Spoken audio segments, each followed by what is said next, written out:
Welcome to Great Guitarist of the Rock Era. Shredding, flash, and controversy, and riffs that could cut through steel. Today we're diving into the incredible, unpredictable, and wild career of one of rock's most infamous guitarists, Vinnie Vincent. From his early days as a session player to becoming the Ankh warrior in Kiss, to his own band's explosive debut and beyond. This is the story of Vinnie Vincent. Vinnie Vincent, born Vincent John Cusano on August 6, 1952, in Bridgeport, Connecticut. He was hooked on guitar from a young age, inspired by Jimi Hendrix, Johnny Winter, and Jeff Beck. Vinnie combined blues phrasing with lightning speed, laying the foundation for the neoclassical shred era that would explode in the 1980s. As a session musician, he worked with Felix Cavaliere from the Rascals as part of the band Treasure. This resulted in an album of the same name being released on Epic Records in 1977. He moved to LA in the late 70s and worked as a session musician and songwriter, even penning tracks for the TV show Happy Days. He later collaborated with artists like Laura Nyro, The Bangles, John Waite, Dan Hartman, and Heat. But his big break, that came when Gene Simmons and Paul Stanley came calling. When Ace Frehley left Kiss, Vinnie Vincent stepped in, first as a ghost guitarist on Creatures of the Night in 1982, and the subsequent tour. Key tracks, I Still Love You, Killer, and I Love It Loud. Then came the album Lick It Up, Kiss's unmasking moment. Vinnie co-wrote 8 out of the 10 songs, including the classics Exciter, Lick It Up, and All Hell's Breaking Loose.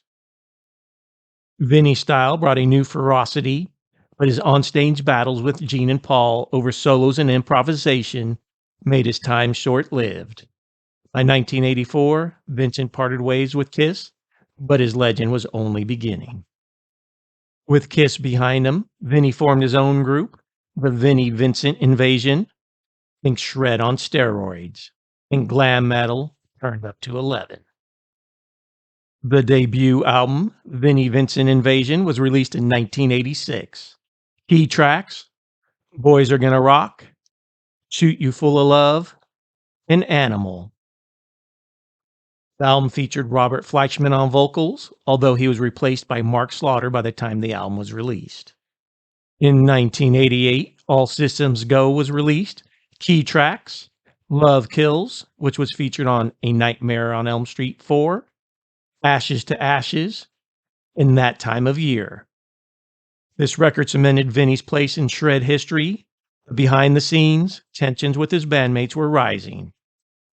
Mark Slaughter and bassist Dana Strum eventually split to form the band Slaughter, leaving Vinnie once again without a band.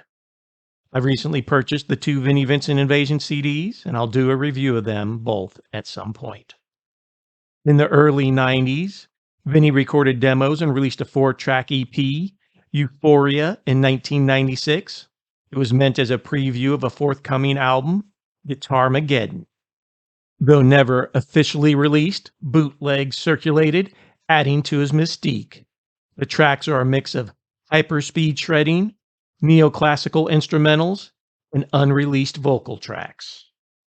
There was also the planned Archives project, a massive box set of unreleased material, was never materialized. For years, Vinnie disappeared from the music scene. Legal battles with Kiss, reclusiveness, and mystery surrounded his name. But in 2018, he shocked the rock world by re-emerging at the Atlanta Kiss Expo, guitar in hand, and shredding once again. Since then, he's made occasional appearances at small shows, fan conventions, and special events. In 2019, he announced a new project called Vinnie Vincent's Euphoria, though it has yet to fully surface. As of 2025, Vinnie has teased both new music and special live performances, but as always with Vinnie, mystery surrounds the reality. Fans still wait, wondering if the Ankh warrior will rise with a full album once again.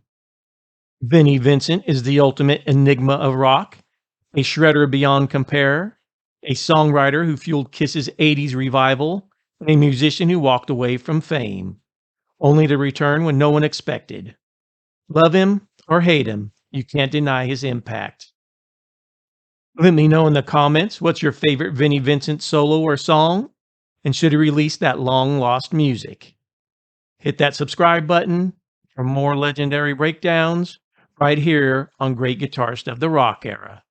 And as always, keep rocking.